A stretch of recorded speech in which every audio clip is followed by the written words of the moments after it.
What's going on, boxing fans? It's Julian Williams with The Distance. I have another fantasy matchup for you guys today.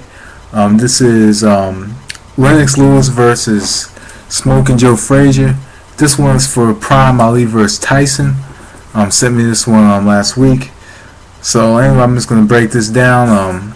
Lennox Lewis versus Smoking Joe Frazier. I just had a Lennox Lewis matchup yesterday afternoon against Larry Holmes, and I had Larry Holmes unanimous decision. But in this fight against Smoking Joe Frazier, this is another hard one to analyze because just because a lot of people talk about how Lennox Lewis had a weak chin, but I personally think that Lennox Lewis at times was just caught off guard or underestimated his opponents because just look who he was knocked out to. Oliver McCall and Hasim Rahman. And both of them, pretty much went to journeyman status. I think Rahman won the championship again, or had a championship handed to him. Had pretty much a paper championship and a bunch of minor organization belts. But a lot of people don't think about Holyfield, even though Holyfield was a little, was kind of on the decline. And Tyson was kind of already shot, but the difference between those fights, though, then against McCall or Rahman or even Morrison or even Shannon Briggs, is that he knew what he was facing. So when he strategizes and has a plan to defeat these men, he fights a lot differently. So I think that I think a lot of people that look at Lennox Lewis think about, wow, Lennox Lewis, he has a weak chin. He has a bad chin. This, that, and the other. I think that he was just kind of caught off guard at times, or he didn't train properly. Like the McCall fight, I didn't think he trained properly, or he underestimated him because even Emmanuel Stewart said that McCall wasn't really that good, and he trained him for that fight.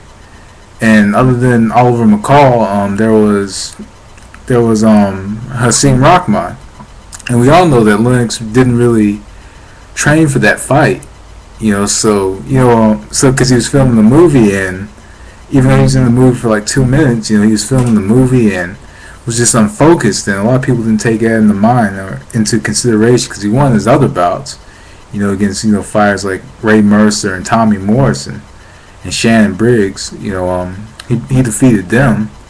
So take that in consideration. He does have and his last fight was against Vitaly Klitschko, and we all know how that went. He was actually on his way to losing, if you ask me. But anyway, Joe Frazier, smothers his opponents. He comes forward and just likes to and pretty much likes to go to the body, go to the head, mix it up. And it's kind of head to the chest, go to the body type fighter. That's how Frazier is, and he likes to put you into that corner or into the ropes and just start hitting. And that's just the type of style that Smoking Joe had. Smoking Joe Frazier. And it's like this in this fight. I'll break this down because I've been talking about both these fighters for the last couple minutes, or last 4 minutes almost. Onto the fight. When you take the distance away from Lennox Lewis, you take his jab away, which he likes to double up with, and likes to set up a lot of his shots with. So when you cut off the ring and you take that distance away from him, Lennox Lewis is a different fighter, and I think that Joe Frazier can kind of exploit that because Lennox Lewis doesn't like to. I've never really seen Lennox Lewis take chances on the inside, and I know that Lennox Lewis is kind of the type of fighter that doesn't like to take too many risks. He'll take a risk here and there, but he doesn't take them all the time. He doesn't and against a Joe Frazier that would be very risky.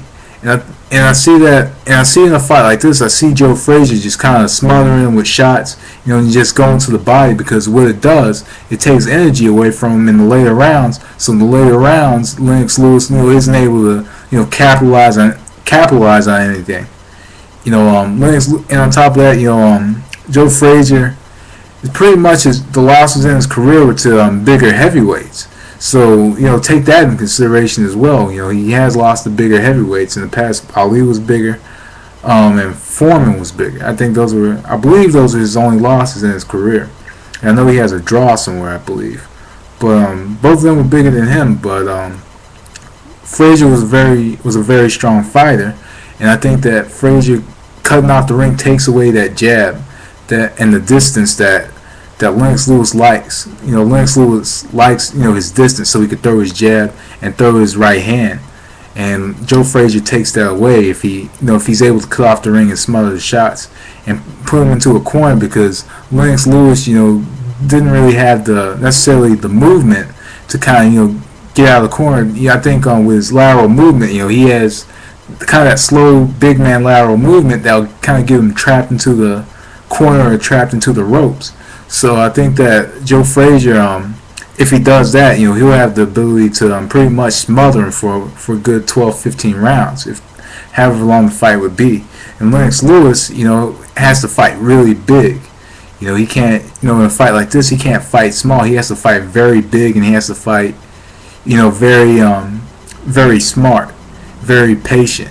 He has to kind of stick to a game plan, of using his jab, putting his jab all the way out there, extending his arm, so that Joe Frazier is not able to get on the inside against him. I think he would really need to put his left arm out there and keep his distance, because if he jabs him and he stays back and puts his combinations together, I think he could keep smoking Joe Frazier off of him. And other than that, I think that's both their best bets. If like if Smoking Joe could kind of jab his way and get on the inside, he has the match won. But how is he going to get on the inside with a fighter like Lennox Lewis? How is he going to get on the inside with a much bigger opponent who could probably push him off? Like the same way that George Foreman was able to push him off in their first fight. A fighter that can just push him off and do whatever he wants to him. And I think that Lennox Lewis does have the power to do that. I think Lennox Lewis can keep his distance for a full 12 from Joe Frazier and get a unanimous decision. I think he can do that because he's a bigger heavyweight. I think he does have the strength to push Frazier off, but can he do it for a full 12 rounds? Can Lennox Lewis will Lennox Lewis be in the shape to push Joe Frazier and keep Joe Frazier off of him for 12 rounds? Honestly, I'm gonna go with Lennox Lewis by unanimous decision. I'm gonna go with Lennox Lewis, because I think I'm not gonna say he's stronger, but I do think he has the power, and I think he does have the the self-awareness that he needs in a fight like this. Just because think about it, his losses was when he underestimated his opponents. I don't think he would underestimate Smoking Joe Frazier, and I think that Lennox Lewis will keep it very technical. I think he'll just use his jab. I think he'll keep his distance and win a decision in a very boring fight. So you might not agree with me, but I'm gonna go with Lennox Lewis by a boring unanimous decision.